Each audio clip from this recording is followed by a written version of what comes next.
उस साल दिवाली पे चांद आधा था और हवा भी ठीक नहीं थी और शर्मा निवास में एक ऐसी पूजा हुई जिसमें देवी नहीं एक डायन प्रकट हुई बिना किसी के बुलाए। नमस्कार दोस्तों, आप सुन रहे हैं the horror show by Karnik. आज के एपिसोड में आपका स्वागत है। ये कहानी एक मिडिल क्लास फैमिली की है जहां उनके साथ दिवाली पूजन के दिन कुछ ऐसा हुआ जिसे सुनकर आपको यकीन नहीं होगा। क्या कोई डायन भी लक्ष्मी जी का रूप ले सकती है?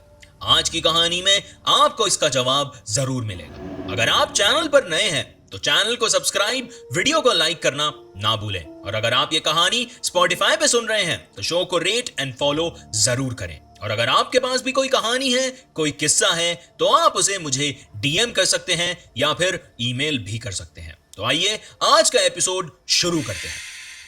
कॉलोनी के बीच एक बड़ा, थोड़ा पुराना पर अब भी शान बनाए रखे हुए घर था, शर्मा निवास।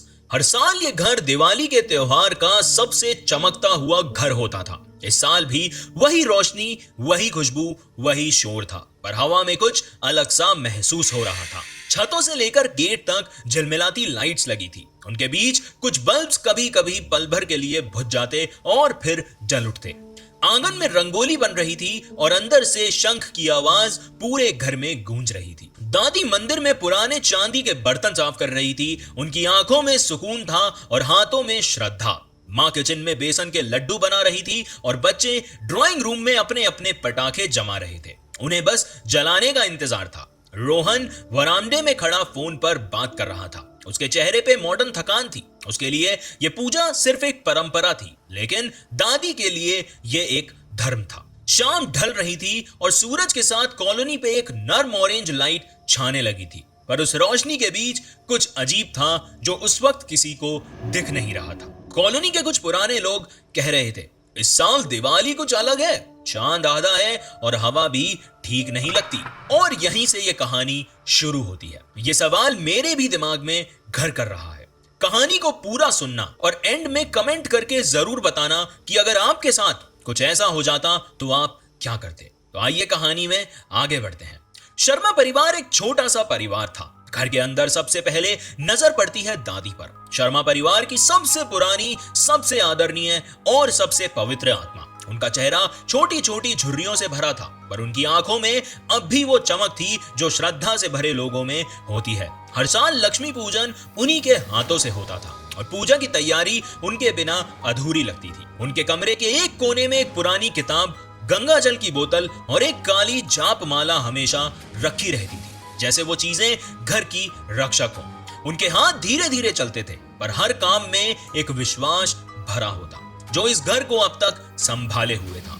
उसी घर के वरांडे के किनारे रोहन खड़ा था, घर का सबसे बड़ा बेटा, मॉडर्न दुनिया का आदमी, नए नए शहरों और नए आइडियाज और लॉजिक में जीने वाला इंसान। पर आज दिवाली पर दादी के बुलाने पर वहां मौजूद था। पूजा पाठ उसके लिए सिर्फ एक रिचुअल था, पर जब भी दादी लक्ष्मी पूजा बोलती तो उसके दिल में एक अजीब सी हल्की घबराहट पैदा होती थी, जैसे वो कुछ याद करना चाहता है पर कर नहीं पा रहा। फिर थी शिखा, उस घर की सबसे क्यूरियस और दिमाग से तेज लड़की। कॉलेज में वो साइकोलॉजी पढ़ती थी, पर उससे दुनिया की सिर्फ सोच नहीं, उसके पीछे के राज समझने का जुनून था। उसे पुरानी कहानियां बहुत पसंद थी, इसलिए नहीं क्योंकि वो उन पे विश्वास करती थी, बल्कि इसलिए क्योंकि उनके अंदर कुछ अनकहे सच छिपे होते थे। दादी अक्सर कहती थी कि कुछ चीजें दिखाई नहीं देती बेटा, महसूस होती हैं। शिखा हमेशा मुस्कुरा के कहती, और महसूस करने के लिए दिमाग नहीं, दिल चाहिए, है ना दादी? और फिर वो आई, दुर्गा, एक औरत जिसका नाम किसी ने पहले कभी नहीं सुना था, जिसका चेहरा किसी ने कभी पहचाना नहीं था। जब उसने पहली बार शर्मा निवास के दरवाजे पर कदम रखा तो हवा में एक हल्का सा ठंडापन आ गया। सफेद साड़ी उसके पैरों के इर्द गिर्द हिल रही थी, जैसे हवा भी उसे छूने से डर रही हो। पैरों में घुंघरू, हाथ में एक कमल का फूल और चेहरे पे इतनी शांत मुस्कान कि कुछ पल के लिए लगता था कि जैसे वो इंसान नहीं, कोई भगवान का रूप है, पवित्र और थोड़ी सी अजनबी। दादी ने बस एक नजर उस पर डाली और चुप हो गई। शिखा ने देखा उसके पैरों के नीचे मिट्टी लगी थी, जैसे वो कहीं दूर से चलकर आई हो। रोहन ने सिर्फ इतना कहा, कौन है ये? पर जवाब मिलने से पहले अंदर से मां की आवाज आई, पूजा का समय हो गया है और इसी के साथ लक्ष्मी और दिवाली के बीच एक ऐसी कहानी शुरू हुई जिसका रूप किसी ने कभी सोचा भी नहीं था। शाम हो चुकी थी। गेट पे खड़ी उस औरत ने धीरे से कहा, मैं आई हूं देवी का रूप बनकर, लक्ष्मी जी का आशीर्वाद देने। अंदर नहीं बुलाओगे मुझे? उसकी आवाज में एक गुनगुनाहट थी, जैसे दूर कहीं से हवा एक साथ आके कोई सुर बना रही हो। दादी तुरंत उठकर आई। उनके चेहरे पे पहचान और शांति दोनों थी। आइए बेटी आइए, देवी के रूप में कोई आए तो उसे रोका थोड़ी जाता है, आप अंदर आइए। घर के सब लोग थोड़ा हिचकिचाए, पर दादी के विश्वास के सामने किसी ने कुछ नहीं कहा। रोहन बस दीवार के सहारे खड़ा था, मोबाइल हाथ में पकड़े हुए, पर आंखों में उलझन थी। उसने धीरे से कहा, दादी आप जानती भी नहीं है ये कौन है।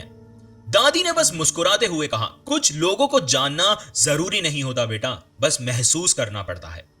दुर्गा ने घर के अंदर कदम रखा। जहां से वो गुजरती वहां हवा थोड़ी ठंडी हो जाती। शिखा ने एक पल के लिए देखा, उसके पैरों के पास मिट्टी की हल्की सी परत थी, जैसे वो जमीन से नहीं कहीं और से आई हो। और उसके मन में यह सवाल उठा कि अगर ये देवी का रूप है तो इसके पैर इतने गंदे क्यों? जब वो मंदिर के पास पहुंची तो दिया अपने आप हिल गया। दादी ने तुरंत हाथ से संभाला, पर वो हवा सिर्फ उस जगह तक थी जहां पे दुर्गा खड़ी थी। बाकी का घर एकदम शांत था। उसने मंदिर के सामने हाथ जोड़े और कहा कि आज के पूजा में मुझे शामिल होने दीजिए। देवी के रूप में आई हूं तो बिना भक्ति के पूजा अधूरी रहेगी। उसके कहने के अंदाज में कुछ अलग था। दादी ने हाँ में सिर हिला दिया और कहा, जरूर बेटी, लक्ष्मी पूजा सबके लिए होती है और आप तो खुद हमारे घर चलकर आई हो। शिखा का ध्यान अब भी उस औरत के चेहरे पर था। उसकी आंखें बहुत गहरी थी, जैसे उनके अंदर कोई चलती हुई लहर हो, और जब भी वो पलक झपकाती तो ऐसा लगता जैसे कुछ हिला हो, कोई साया या फिर कोई परछाई। रोहन ने महसूस किया कि जैसे किचन की खिड़की से आई हवा एक पल के लिए रुक गई। लाइट झिलमिलाई और मंदिर के पीछे रखी घंटी अपने आप हल्की सी हिल गई। सबने सोचा हवा का खेल होगा, पर दादी के चेहरे पर पहली बार थोड़ा संकोच था, जैसे उनके दिल ने कुछ महसूस किया हो, पर वो बोलना नहीं चाहती थी। उस शाम शर्मा निवास के अंदर एक और मेहमान आ गया था, पर सब समझते रहे कि वो देवी थी। कोई नहीं जानता था कि वो लक्ष्मी नहीं कुछ और बनकर आई थी। लक्ष्मी पूजा शुरू हो चुकी थी। मंदिर के सामने चांदी की थाली में दिए जगमग कर रहे थे। धूप की हल्की सुगंध पूरे घर में फैल चुकी थी और आरती की धुन ने एक पवित्र माहौल बना दिया था। सब लोग आसपास बैठे थे, मिलके आरती गा रहे थे। रोहन हाथ जोड़कर चुपचाप बैठा था और शिखा उस औरत दुर्गा को धीरे धीरे ऑब्जर्व कर रही थी। दादी ने जैसे ही आरती की थाली दुर्गा को दी तो एक हल्की सी हवा आई और थाली में रखा दिया तुरंत बुझ गया। दादी मुस्कुराई और बीच आरती में दिया फिर से जला दिया, पर फिर एक और दिया बुझा, फिर तीसरा, फिर चौथा। आरती खत्म हुई और दुर्गा ने बस धीरे से कहा, दिया बुझता है तो इसका मतलब होता है लक्ष्मी को किसी ने रोका है। उसकी यह बात सुनकर घर में पिन ड्रॉप साइलेंस छा गया। उसके कहने का अंदाज बहुत अजीब था। किसी ने उस पर सवाल नहीं उठाया, लेकिन शिखा के मन में दुर्गा की एक अलग ही इमेज बन रही थी, जैसे उसके वर्ड्स में कुछ छुपा हुआ हो। पूजा के बाद बच्चे बाकी लोगों के साथ बाहर चले गए पटाखे फोड़ने, और दादी ने मां को कहा कि बेटा खाना लगाओ इनके लिए। दुर्गा की नजर रोहन पर पड़ी और उसने पैर पीछे खींच लिए, जैसे कुछ छुपा रही हो। शिखा ने रोहन को धीरे से कहा, ये नॉर्मल नहीं है। रोहन ने आंखों से चुप रहने का इशारा दिया, लेकिन वो खुद भी यही सोच रहा था। दुर्गा जैसे ही खाना खाने बैठी तो दादी ने कहा कि आप भोग तो निकाल दो। दादी का इतना कहना था कि दुर्गा के चेहरे का रंग बदल गया। वो एकदम गहरी सोच में डूब गई। रोहन ने उसकी आंखों में देखा तो दुर्गा की पलकें बंद थी। बाहर पटाखों की आवाज गूंज रही थी, लेकिन घर में अब एक अजीब सा सन्नाटा पैदा हो गया था। दादी उसे घूर के देख रही थी कि दुर्गा ने तभी अपने आंखें खोली। उन आंखों में एक गहरी लाल झलक थी, जैसे उसमें किसी और की परछाई हो। उसने बस इतना कहा कि आज भोग खाने का नहीं, तुम सबका लगेगा। उसकी आवाज बदल गई, सब लोग कांप गए। उसने खाने की थाली उछाली और जोर से चीखने लगी। दादी ने कांपते हुए कहा, घर में देवी नहीं, डायन आ गई है। पूरे घर में डर का माहौल था। जो लोग बाहर थे उन्हें भनक भी नहीं थी कि अंदर क्या हो रहा है। दादी ने मंत्र पढ़ना शुरू किए और अचानक वो औरत दुर्गा वहां से गायब हो गई। और दादी की आवाज के साथ साथ ऐसा लग रहा था कि जैसे कोई और उनके साथ बोल रहा हो, रोहन का ध्यान दियों पर था। एक एक करके दिए बुझते जा रहे थे। तभी एक जोर का झटका आया, पंखा रुक गया, लाइट ब्लिंक कर गई और कुछ पल के लिए पूरा घर अंधेरे में डूब गया। बच्चे भी नीचे आ चुके थे। लाइट जाते ही वो सब चिल्ला पड़े। माँ ने उन्हें जकड़ लिया। दादी ने तुरंत दिया उठाया और मंत्र और तेज कर दिया। तभी उन्हें दुर्गा वापस नजर आई। उसका चेहरा पूरा बदल चुका था। उसके होंठ फटे हुए थे। रोहन ने देखा कि अंजलि की आंखों में अब कोई रिफ्लेक्शन नहीं था। उसमें दिए की रोशनी भी नहीं दिख रही थी, बस एक लाल झलक, जैसे दीपक के पीछे से कोई और उन्हें देख रहा हो। अंधेरा इतना गहरा था कि लगता जैसे रोशनी कभी थी ही नहीं। मंदिर के सामने रखी घंटी अपने आप बजने लगी। दादी ने आंखें बंद कर ली। उन्होंने अपनी जाप माला उठाई और मंत्रों को और तेज बोलने लगी। हर मंत्र के साथ उनका हाथ कांप रहा था, पर आवाज बढ़ती जा रही थी कि जो भी है छोड़ दे इस घर को। उन्होंने जोर से चीख कर बोला। दुर्गा ने सीधा उनकी तरफ देखा और तभी उसके होंठ से एक हल्की सी आवाज निकली, ना चीख ना हंसी, कुछ बीच का। उसके बाल धीरे धीरे हवा में हिलने लगे और उसके पीछे की दीवार, उसकी परछाई बढ़ती गई तब तक वो छत तक पहुंच नहीं गई। रोहन ने सीधा टॉर्च उठाया और उस पर रोशनी डाली। एक पल के लिए सब कुछ स्टैटिक हो गया। उसके पैर के नीचे मिट्टी फिर से नजर आ रही थी और अब उसके चारों तरफ एक पतला सा चक्र बना हुआ था, जैसे मिट्टी खुद उसके पैरों से निकल रही हो। दादी ने तुरंत गंगा जल उठाया और हवा में छिड़क दिया। जैसे ही पानी की बूंदें उस औरत के पैरों को छुई, एक तेज चिंगारी निकली और उसने आंखें बंद कर ली और एक ऐसी चीख मारी जो पूरे घर की दीवारों में समा गई। लाइट से एक पल के लिए वापस आई और सबने देखा कि दुर्गा का रूप बदलने लगा था। उसकी सफेद साड़ी का रंग धीरे धीरे काला पड़ गया। उसके हाथ का कमल का फूल मुरझाकर जमीन पर गिर गया। दादी ने पूरी शक्ति से मंत्र बोले और पूरा घर गूंज उठा। एक पल के लिए सब कुछ ठहर गया। शिखा ने धीरे से कहा कि दादी, वो लक्ष्मी नहीं थी। और दादी ने बस इतना कहा कि मुझे पता है बेटा, लेकिन वो गायब कहां हो गई। घर में एक पिन ड्रॉप साइलेंस था। वो रात खत्म तो हो गई थी, पर शर्मा फैमिली के लिए वो अब भी बाकी थी। दुर्गा के गायब होने के बाद घर में एक ऐसी खामोशी छाई थी जैसे हवा ने भी अपना रास्ता मोड़ लिया था। दादी मंदिर के सामने बैठी थी, हाथ में अब भी माला पकड़े हुए। रोहन उनके पास जाकर कहता है कि बस दादी, छोड़ दो अब। पर दादी की आंखें बंद थी और वो धीरे से बस इतना कह रही थी कि वो गई नहीं है बेटा, बस कहीं चुप हो गई है। सुबह बिजली वापस आ गई थी, पर घर में रोशनी होने के बाद भी अंधेरा जैसे चिपका हुआ था।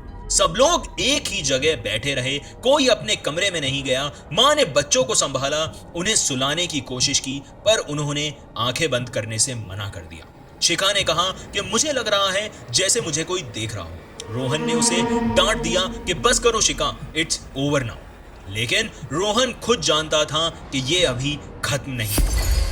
12 बजे के आसपास एक अजीब सी हल्की खनक पूरे घर में गूंज उठी, जैसे कोई दूर से घुंघरू पहनकर चल रहा हो। दादी ने सीधा सर उठाकर कहा, सुना तुमने? रोहन ने कुछ नहीं बोला। शाम होने तक घर में किसी ने नींद नहीं ली थी। जब सूरज की आखिरी रोशनी खिड़कियों से अंदर आई, तब दादी ने कहा, पुरुषोत्तम जी को बुलाओ। पुरुषोत्तम जी कॉलोनी के सबसे पुराने पंडित थे, जिनसे दादी सालों से पूजा करवाती आई थी। उनके आने तक घर में सब चुप थे। हर किसी के चेहरे पे रात का असर था, आंखें लाल, हाथ कांपते हुए। पंडित जी आए। पहला सवाल उन्होंने पूछा कि क्या यहाँ किसी ने कुछ बुलाया था? दादी ने ना में सर हिला दिया। रोहन ने सारी बात उन्हें बताई, वो औरत का आना, पूजा में शामिल होना और फिर बिना छुए सब कुछ बदल जाना। पुरुषोत्तम जी चुप रहे। कुछ देर तक मंदिर के आसपास देखा। उन्होंने तुलसी के पास पड़ी मिट्टी उठाई, हाथ में घुमाकर कहा, यहाँ कुछ आया था पर गया नहीं। फिर उन्होंने पूरा घर देखा, दीवारों के पास, वरांडे के किनारे और सब दरवाजों के ऊपर। दादी ने पूछा, क्या वो डायन थी? पंडित जी ने बस सिर हिला दिया। डायन या कोई और, कभी कभी कुछ आत्माएं पवित्र रूप में आती हैं माँ जी, पर उनका मकसद अलग होता है। शायद किसी ने पूजा के समय कुछ गलत किया हो या किसी वस्तु ने उसे खींच लिया हो। उन्होंने तुरंत हवन का सामान मंगवाया। घर के आंगन में एक छोटा सा हवन कुंड बनाया गया और पूरे परिवार को आसपास बैठने को कहा। हवन शुरू हुआ। मंत्रों की आवाज में डर घुल रहा था और धुआं छत तक जाकर ठहर जाता।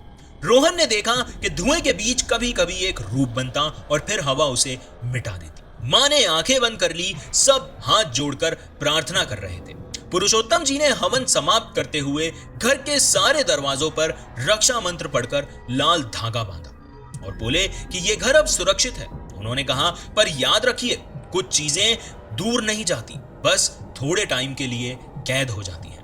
उनके जाने के बाद घर में शांति थी। रोहन ने थोड़ा सुकून महसूस किया। बच्चे सो गए। माँ ने थाली में प्रसाद रखा। बस शिखा ने जाने से पहले मंदिर की तरफ देखा। अगली सुबह शर्मा निवास में रोशनी तो थी, पर घर अब भी शांत था। हवन के धुएं की महक अब भी हवा में थी। दादी सुबह पूजा पाठ कर रही थी। माँ किचन में जाकर साफ सफाई कर रही थी। रोहन वरामदे में खड़ा था, हाथ में चाय का कप, पर उसका ध्यान उस लाल धागे पे था जो हवन के बाद बांधा गया था। पुरुषोत्तम जी सुबह वापस आए, घर का चक्कर लगाया, मंदिर में अगरबत्ती जलाई और धीरे से बोले, ये सब ठीक है, सब ठीक हो जाएगा, आप लोग चिंता मत करो। दादी ने हल्की मुस्कान दी, पर उनकी आंखों में भरोसा कम, डर ज्यादा। दोपहर के बाद घर में पहली बार शांति थी। सब अपने अपने कमरों में चले गए। बस शिखा मंदिर के पास बैठी रही। शाम तक सब नॉर्मल होने लगा। बच्चे हंस रहे थे। रोहन ने अपना लैपटॉप खोला। माँ रसोई में थी और घर वापस वही लगने लगा जैसे पहले लगता था। लेकिन शाम के आखिरी पल में जब दिया जलाने का समय हुआ तो एक अजीब सी चीज हुई। दादी ने दिया जलाने के लिए माचिस उठाई, पर जैसे ही जलती हुई माचिस वो दिए के पास ले गई, दिया अपने आप जल गया। एक हल्की सी टिक की आवाज के साथ, बिना किसी के हाथ लगाए। दादी ने कुछ नहीं कहा, बस चुपकर मंदिर की तरफ देखा और घंटी बजाई। घंटी बजते ही उन्हें लगा कि कोई खिड़की के बाहर से उन्हें देख रहा है। रोहन बालकनी के पास गया, पर बाहर कोई नहीं था। सिर्फ हवा चल रही थी, लेकिन उस हवा में फिर वही मीठी धूप मिट्टी वाली खुशबू थी जो उस रात दुर्गा के साथ घर में आई थी। उसने बालकनी की रेलिंग्स के पास देखा, वही पतला सा लाल धागा बंधा हुआ था, वही जो पुरुषोत्तम जी ने रक्षा मंत्र के लिए बांधा था। पर उस धागे के एक कोने पर अब मिट्टी चिपकी थी, जैसे किसी ने मिट्टी भरे हाथों से उसे खोलने की कोशिश की। रोहन ने कुछ नहीं बोला, उसने धागा छुआ नहीं। दादी ने आंखें बंद की और पूरा घर चुप था। और फिर वो सब उन्होंने कभी महसूस नहीं किया। कभी कभी कुछ कहानियां सिर्फ कहानियां नहीं। शर्मा निवास में उस रात जो हुआ वो बस एक पूजा नहीं थी, वो एक खौफनाक मंजर था। एक सबक कि हर रोशनी के पीछे एक साया जरूर होता है।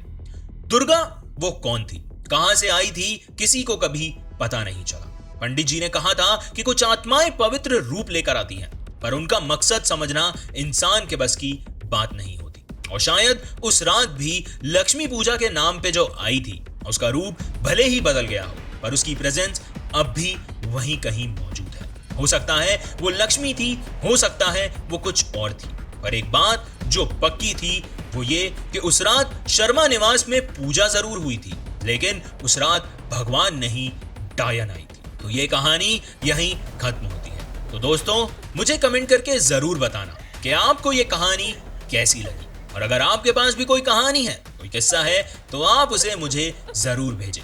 अगर आप ये कहानी YouTube पर देख रहे थे तो वीडियो को लाइक करें, चैनल को सब्सक्राइब करें और बेल आइकन दबाना ना भूलें। अगर आप ये कहानी Spotify पे सुन रहे थे तो शो को रेट एंड फॉलो जरूर करें। आज के लिए बस इतना ही। मैं फिर लौटूंगा अगले हफ्ते एक नई कहानी और एक नए डर के साथ। धन्यवाद। आप सुन रहे थे द हॉरर शो बाय करने।